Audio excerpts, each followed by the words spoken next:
السلام علیکم ورحمۃ اللہ وبرکاتہ۔ الحمدللہ رب العالمین والصلاة والسلام علی سید الانبیاء والمرسلین، اما بعد۔ محترم ناظرین، بعض ہمارے اسلامی بھائی جماعت سے نماز ترک کر دیتے ہیں۔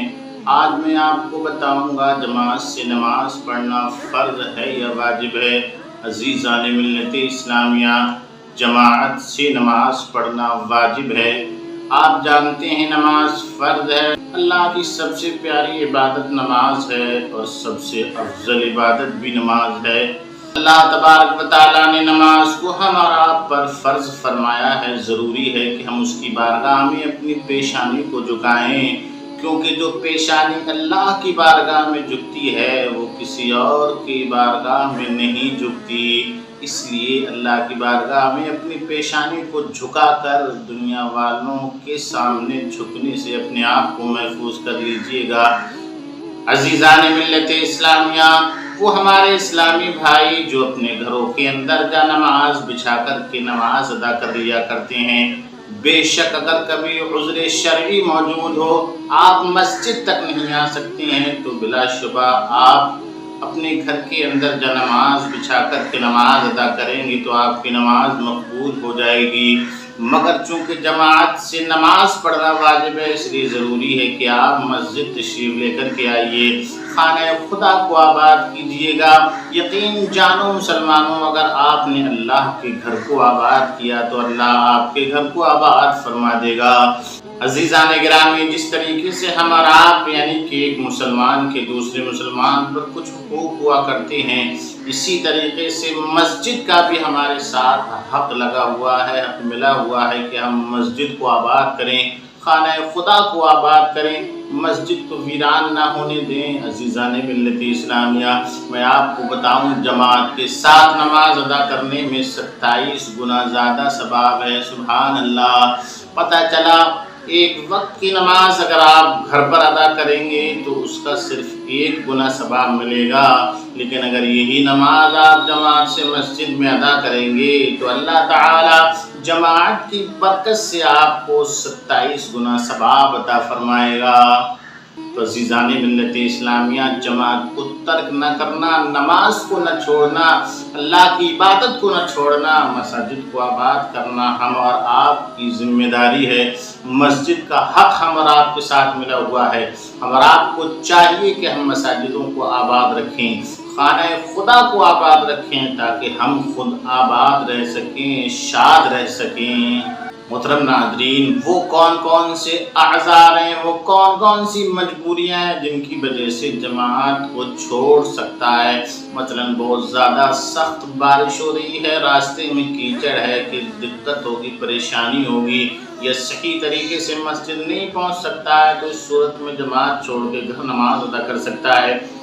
اسی طریقے سے کوئی اندھا ہوا پاہج ہو کہ مسجد تک پہنچ نہیں سکتا ہے تو وہ بھی جماعت چھوڑ سکتا ہے، لیکن اگر کسی طریقے سے آ سکتا ہے، کسی کے ذریعے آ سکتا ہے، تو اگر جماعت سے نماز ادا کرے گا تو 27 گنا ثواب کا مستحق بن جائے گا۔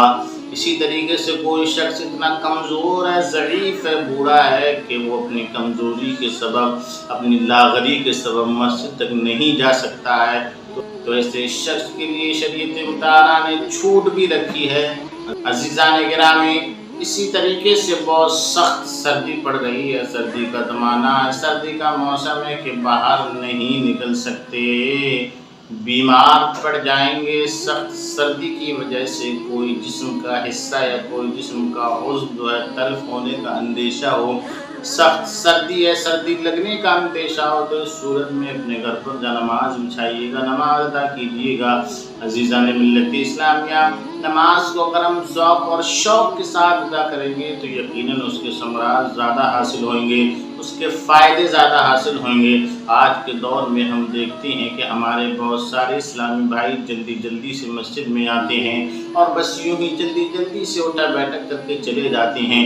اے لوگوں خبردار ہو جاؤ، ہوشیار ہو جاؤ۔ اللہ کے نبی صلی اللہ علیہ وسلم نے ارشاد فرمایا، ایسے لوگوں کے تعلق سے ارشاد فرمایا کہ جو جلدی جلدی آئے اور جلدی جلدی نماز ادا کر لے۔ اللہ کے نبی نے فرمایا کہ اے میرے صحابہ سنو سنو، کچھ لوگ وہ بھی ہیں جو نماز میں چوری کیا کرتے ہیں۔ تو صحابہ کرام نے عرض کیا یا رسول اللہ نماز کی چوری کیا ہوا کرتی ہے؟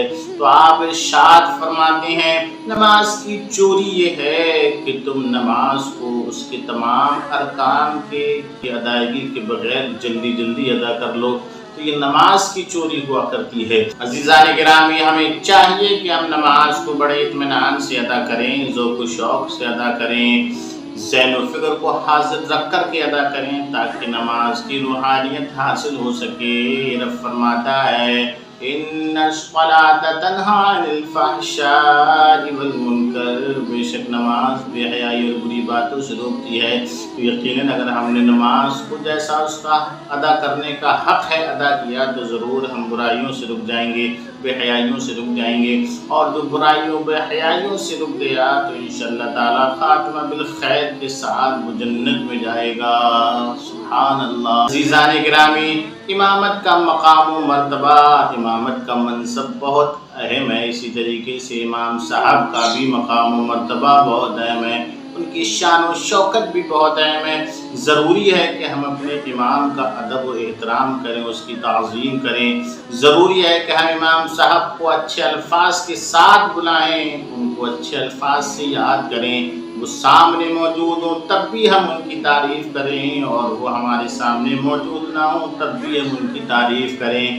ہمارے پاس نادان اسلامی بھائی جو کم علمی کی وجہ سے امام صاحب کے سامنے ہیں تو امام صاحب کی تعریف کرتے ہیں، اور جیسے ہی امام صاحب سے کے پیچھے ہوئے امام صاحب سے ہٹے فوراً ہی برائیاں شروع کر دیا کرتے ہیں۔ ایسے لوگوں کو نصیحت حاصل کرنا چاہیے، انہیں دھیان دینا چاہیے کہ جس امام کے پیچھے آپ نماز پڑھ کر کے آ رہے ہیں بھلا اسی کی برائی کر رہے ہیں۔ یوں تو آپ جانتے ہیں چغلی غیبت کرنا ایک عظیم گناہ ہے، بہت بڑا جرم ہے، اور اس پر یہ کہ آپ جس امام کے پیچھے نماز ادا کر رہے ہیں، جس کو آپ نے اپنا امام مان لیا ہے، اس کی برائی کر رہے ہیں۔ لوگوں کا ایک طور و طریقہ ہے، وہ برائی بھی کرتے چلے جاتے ہیں اور کہتے جاتے ہیں کہ میں برائی نہیں کر رہا ہوں، میں تو صرف آپ کو بتا رہا ہوں۔ اگر امام ہمارے درمیان موجود ہیں تب بھی ہمیں ان کا ادب و احترام ضروری ہے، اور ہمارے محلے یا بستی یا مسجد سے چلے جائیں تب بھی ان کا ادب و احترام ضروری ہے، ان کی برائی کبھی نہ کرنا، کیونکہ برائی کرنے سے ایک تو آپ شریعت مطالعہ کی پکڑ میں آئیں گے، دوسرے کے جس امام کے پیچھے آپ نے نماز ادا کی ہے اسی کی برائی کر رہے ہیں۔ جناب والا یہ اچھی بات نہیں ہے۔ امام کی تعظیم و توقیر کیجیے گا، اس کے ساتھ اچھے سے پیش آئیے گا، انشاءاللہ تعالی امام کے لبوں سے نکلی ہوئی دعا آپ کے حق میں قبول ہو جائے گی اور آپ کی دنیا و آخرت سنور جائے گی۔ اس لیے اپنی مساجد کے اماموں کو خوش رکھیے گا، ان کے ساتھ اچھا برتاؤ کیجیے گا، ان کا مکمل خیال رکھیے گا۔ اگر آپ ان کا خیال رکھیں گے تو اللہ آپ کا خیال رکھے گا۔ بارگاہ میں دعا ہے رب کریم ہماری تمام نمازیں جو ہم نے پڑھی ہیں اور لوگوں کو پڑھائی ہیں سب کو قبول فرما۔ ہمارا آپ کو چاہیے کہ ہر روز اللہ کی بارگاہ میں توبہ استغفار کریں اور کلمہ طیبہ پڑھیں، استغفر اللہ ربی من کل ذنب واتوب الیہ، لا الہ الا اللہ محمد رسول اللہ۔ السلام علیکم۔